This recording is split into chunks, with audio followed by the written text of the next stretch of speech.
네, 이번 섹션부터 파이썬 시각화에 대해서 배워볼까 합니다. 파이썬 시각화는 굉장히 데이터 분석에 있어서 시각화는 사실 굉장히 중요한 부분 중에 하나죠. 그래서 지난 섹션에서 우리가 기초문법이랑 데이터 가공에 대해서 배웠다면, 이번에는 우리가 이제 파이썬을 데이터를 시각화해서 어떻게 전달을 할지, 어떻게 이제 데이터를 의미 전달할지에 대해서 이제 배워보는 시간을 갖도록 하겠습니다. 여기 보시면은 이제 그 굉장히 유명한 분이 한 명 나옵니다.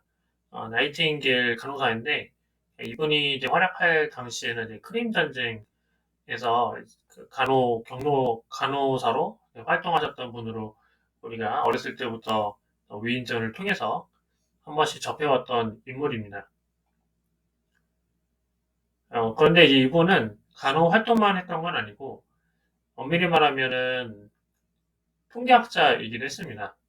그래서 이분이 만든 이제 시각화가 굉장히 데이터 분석을 배우는 사람들께서 굉장히 많은 귀감을 또 주고 또 영감을 불어넣는 로즈 다이어그램이라고 하는 시각화를 통해서 사실 많은 사람들을 이렇게 좀 구조해줬다. 이렇게 이제 평가를 받고 있죠.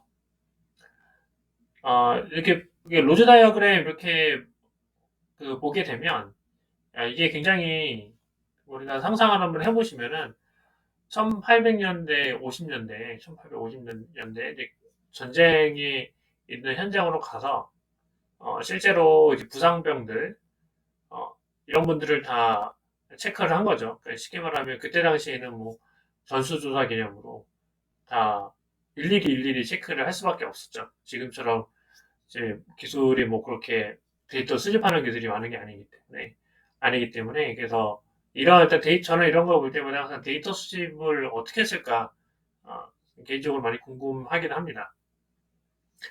또 하나는 이 그림이 이제 주는 메시지가 있는데, 여기 보면은 이제 빨간색 메시지가 있죠. 이 빨간색 메시지는 이제 부상으로 인한 사망자 수를 의미한다고 해요.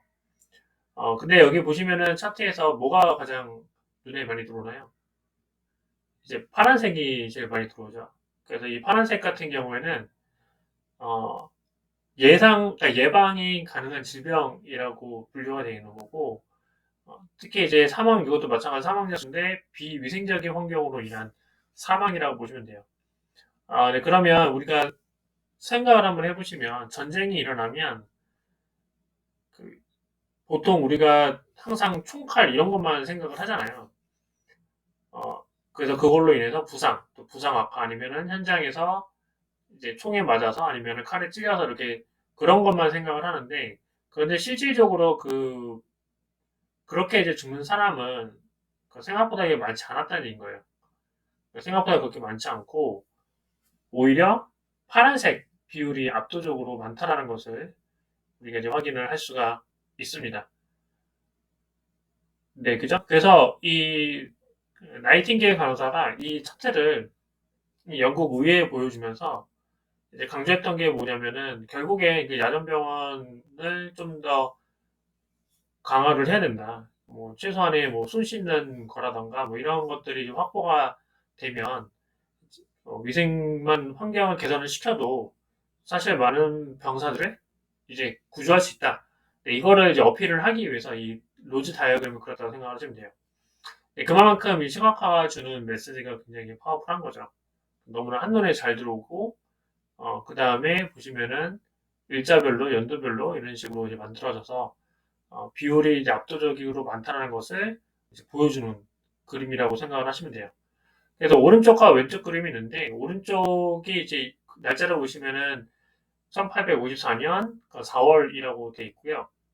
3월에서 그 다음에 1854년 4월에서 1855년 3월 이렇게 돼 있고, 그 다음에 왼쪽에 있는 거는 1855년 4월에서 1856년 3월까지, 즉 연도로 이렇게 싹 비교를 이제 한 거죠. 네, 그래서 네, 실제로 이 법이 집행이 되고 난 전후 과정은 또 이렇게 대략적으로 명시해주는 그림이라고 보시면 돼요. 어떻게 보면 이제 결과 리포트라고 보시면 되겠죠. 네, 그래서 이렇게 대비를 시켜가지고 이제 보여주는 게 바로 로즈 다이어그램이라고 여러분들이 생각을 하시면 됩니다. 그래서 이 한 장의 그림을 통해서 결국은 이제 뭘 한 거냐면은 이거 법으로 개정을 한 거죠.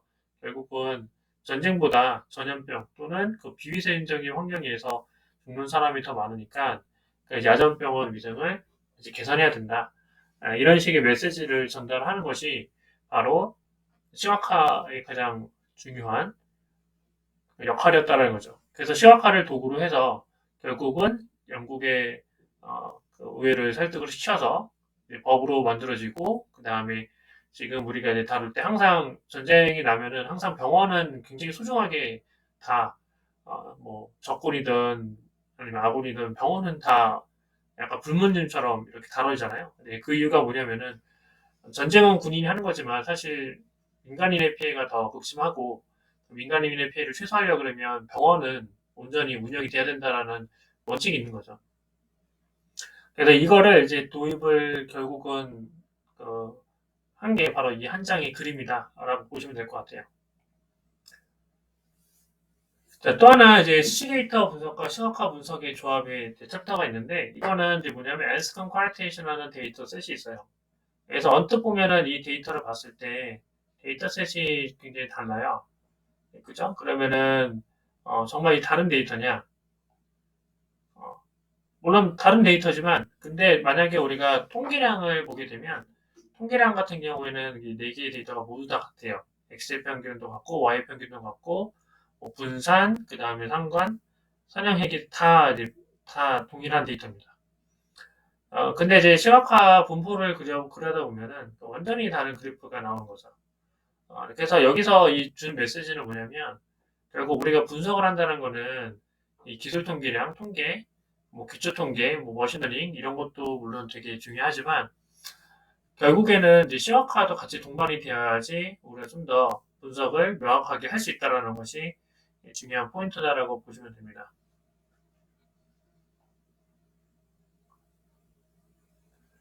자, 데이터 시각화 이제 기본적인 원리예요. 이거는 이제 보통 컨설팅 자료나 이런 것들을 보면은 크게 한 네 가지 정도로 구분이 될 수가 있는데 크게 이제 네 가지 원리입니다. 그러니까는 불필요한 건 삭제하고 또 나누고 강조하고 배열하는 형태로 이루어져 있습니다. 그래서 어떤 것을 강조할 거냐, 어떻게 분리할 거냐, 어떻게 배열할 거냐, 무엇을 삭제할 것인가 이러한 이제 기본적인 원리의 바탕으로 인해서 우리 시각화를 만든다라고 생각을 하시면 돼요. 자, 그래서 여기 있는 내용들을 제가 좀 표로 다시 정리를 하면 이와 같습니다. 네, 보시는 그림처럼 필수적인 데이터는 남기고 의미 없는 차트는 삭제를 해야 되겠죠. 그리고 데이터를 분리한 다음에 별도로 차트를 만들어서 논리 순서로 이제 배열하는 역할을 해야 합니다. 그러니까 데이터를 다 통으로 보여주는 게 아니라 다 분리를 해야 되는 거죠. 그 다음에 이제 강조 파트 같은 경우에는 필수 데이터는 당연히 강조를 해야 되겠죠. 네, 그러나 부가적인 데이터는 약하게 또는 숨김 처리를 한다라고 보시면 되게 대조하기 위한 거죠. 네, 그리고 이제 배열, 데이터를 영역별로 그리핑한 후에 각 영역 간의 어떤 데이터 논리 순서를 구조화한다라고 보시면 될 것 같아요. 예, 컨설팅에서 주로 많이 사용이 되는 그런 기법인데, 근데 보시면은 다시 이제 돌아와서 이 시각화를 한번 유심히 한번 살펴보시면 이게 딱 우리 컨설팅에서 얘기하는 그 내용들이 다 들어가 있어요. 일단은 분리를 했죠. 어떻게 분리했어요? 연도로 분리를 했죠, 연도로. 그래서 1년치, 오른쪽은 1854년에서 55년.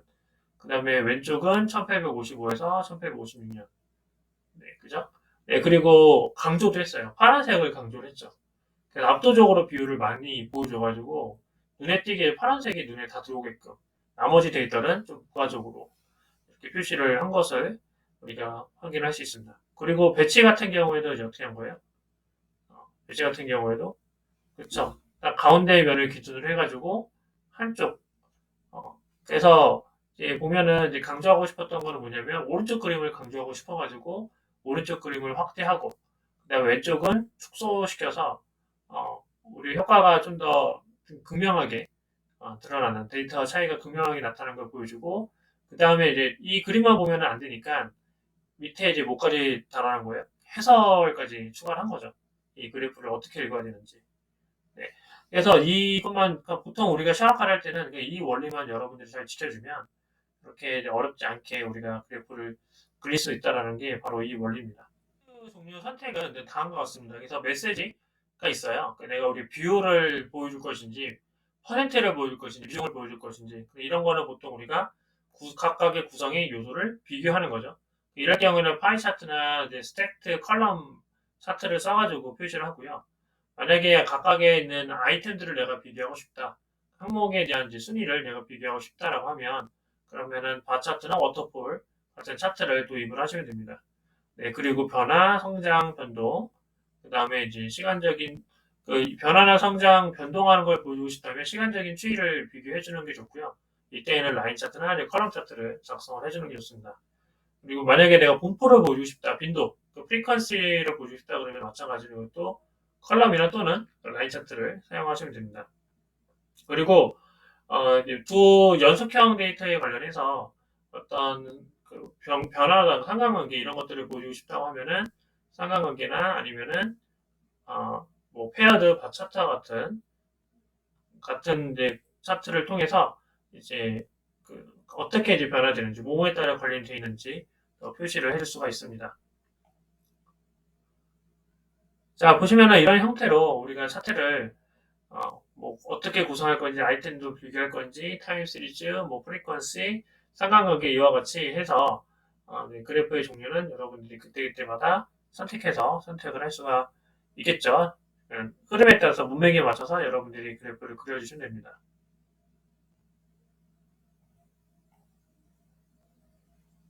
자 다음 차트는 뭐 굉장히 다양한 차트가 있는데 마찬가지 비슷해요. 관계를 보여줄 거냐 분포로 보여줄 거냐 뭐 비교를 할 거냐 아니면 구성을 보여줄 거냐에 따라서 이 그래프 차트는 여기 보시는 것처럼 여러 형태로 그래프를 만들 수 있습니다. 네, 여기까지가 기본적인 데이터 차트의 이제 종류라고 생각을 하시면 될 것 같습니다. 다음 시간에는 우리가 크게 두 가지 라이브러리가 있어요. 그 웹플로 라이브러리 10원 그리고 플라틀 그래서 이 두 가지 그 큰 범주에 있어서 샤워카 라이브러리가 두 개가 있는데 그거를 어떤 식으로 우리가 활용하고 어떤 차이가 있는지 알아보는 시간을 갖도록 하겠습니다.